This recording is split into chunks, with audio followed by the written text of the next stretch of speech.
ಪಾರ್ವತಿ ಭದ್ರಕಾಳಿ ಸಮೇತ ವೀರಭದ್ರ ಸ್ವಾಮಿ ಈ ಜಾತ್ರಾ ಮಹೋತ್ಸವದ ಅಂಗವಾಗಿ ನಾವು ಪ್ರತಿ ವರ್ಷ ಇಲ್ಲಿ ದಾಸೋಹನ ಏರ್ಪಡಿಸ್ತಾ ಇದ್ವಿ. ಆ ಸ್ವಾಮಿಯ ಕೃಪೆಯಿಂದ ನಾವು ಸುಮಾರು 18 ವರ್ಷದಿಂದ ನಡೆಸ್ಕೊಂಡ್ ಬರ್ತಾ ಇದ್ದೀವಿ.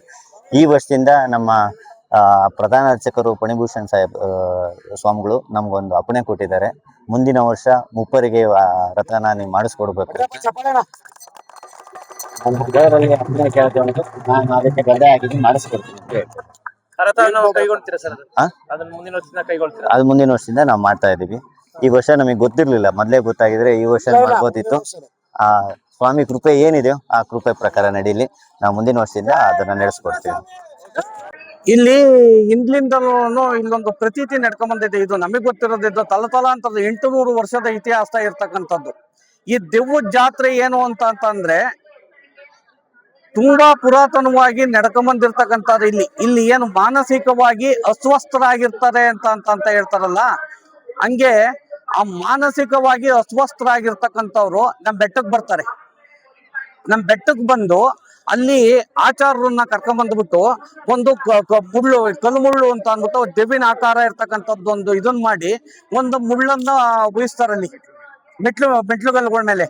ಅದ್ರ ಮೇಲೆ ಉಯಿಸಿ ಅದನ್ನ ಏನ್ ಮಾಡ್ತಾರೆ, ಅದ್ರ ಮೇಲೆ ಅಡಿಕೆ ವೀಳ್ಯದೆಲೆ ಎಲ್ಲ ಹಾಕೊಂಡು ಅದನ್ನ ಅದ್ರ ಮೇಲೆಲ್ಲ ಇದು ಮಾಡಿ ಅದಕ್ಕೆಲ್ಲದಕ್ಕೂ ಪೂಜೆ ಮಾಡಿಸಿ ಇದು ಮಾಡಿದ್ಮೇಲೆ ಆ ದೆವ್ಗಳು ಅವನ್ ಮೈ ಮೇಲೆ ಇದ್ದಿದ್ದ ದೆವ್ವ ಬಿಟ್ಬಿಟ್ಟು ಆಚೆಗಡೆಗೆ ಹೋಗ್ತವೆ. ಆಚೆಗಡೆಗೆ ಹೋಗ್ದಂತ ದೆವ್ವಗಳು ಎಲ್ಲವೂ ಇಲ್ಲೇ ಸೇರ್ಕೊಂಡಿರ್ತಾವಂತೆ ಈ ಜಾತ್ರೆ ಮೈದಾನದಲ್ಲಿ. ನಾನು ಪರಮಾತ್ಮನ ಸನ್ನಿಧಿಯೊಳಗೆ ಸೇರಿದ್ದೀನಿ.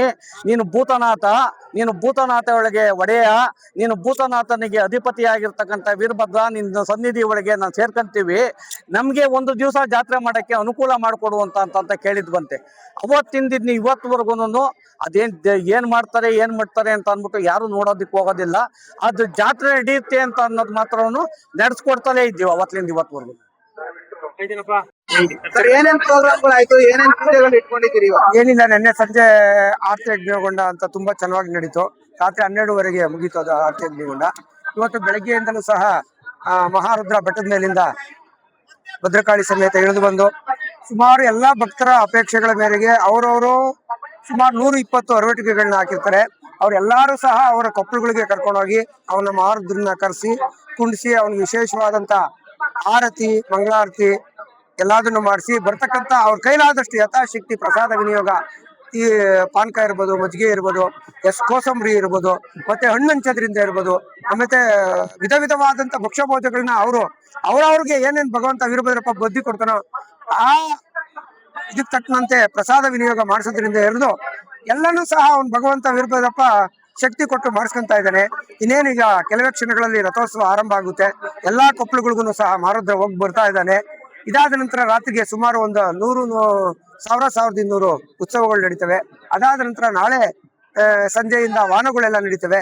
ಇವತ್ತು ವಿಶೇಷ ಏನಪ್ಪಾ ಅಂದ್ರೆ, ಇವತ್ತು ಸಂಜೆಗೆ ವೀರಭದ್ರನದು ಉದ್ಭವ ಅಂತ ಒಂದು ಪೌರಾಣಿಕ ನಾಟಕವನ್ನು ಸಹ ಎಲ್ಲ ಅರ್ಚಕರುಗಳು ಮತ್ತೆ ಗ್ರಾಮಸ್ಥರು ಎಲ್ಲರೂ ಸೇರ್ಕೊಂಡು ಅದನ್ನು ಸಹ ನಡೆಸ್ಕೊಡ್ತಾ ಇದ್ದಾರೆ. ಯಾಕೆಂದ್ರೆ ಭಕ್ತಾದಿಗಳು ಎಲ್ಲರೂ ಸಹ ವಿಶೇಷವಾಗಿ ಅವರೆಲ್ಲ ಅಪೇಕ್ಷೆ ಮೇರೆಗೆ ಮಾಡಿಸ್ತಾ ಇರೋದ್ರಿಂದ ಈ ಎಲ್ಲಾ ಉತ್ತಮ ಕಾರ್ಯಗಳು ವರ್ಷದಂತೆ ವೀರಭದ್ರಪ್ಪ ಎಲ್ಲಾ ಭಕ್ತಾದಿಗಳಿಗೂ ಹೆಚ್ಚಿನ ಶಕ್ತಿ ಕೊಟ್ಟು ಕಲ್ಯಾಣೋತ್ಸವ ಮಾಡಿಸಿದ್ರಲ್ಲ ಕಳೆದ ಬಾರಿ, ಈ ವರ್ಷ ಇಲ್ಲ, ಈ ವರ್ಷ ಒಂದು ಮುಂದಿನ ಸರಿಗೆ ಒಂದೊಂದ್ ತರ ಮಾಡ್ತೀವಿ. ಯಾಕಪ್ಪ ಅಂದ್ರೆ ಒಂದೇ ಸರಿ ಕಂಟಿನ್ಯೂಟಿ ಮಾಡಿದ್ರೆ ಅದು ಸರೋಗಲ್ಲ ಅಂತ ಅನ್ಬಿಟ್ಟು ಒಂದ್ ವರ್ಷ ಪೌರಾಣಿಕ ನಾಟಕ, ಒಂದ್ ವರ್ಷ ಕಲ್ಯಾಣೋತ್ಸವ ವಿಶೇಷತೆ ಇರಬೇಕು ಅಂತ ಅನ್ಬಿಟ್ಟು ಅದನ್ನ ಮಾಡ್ತಾ ಇದೀವಿ.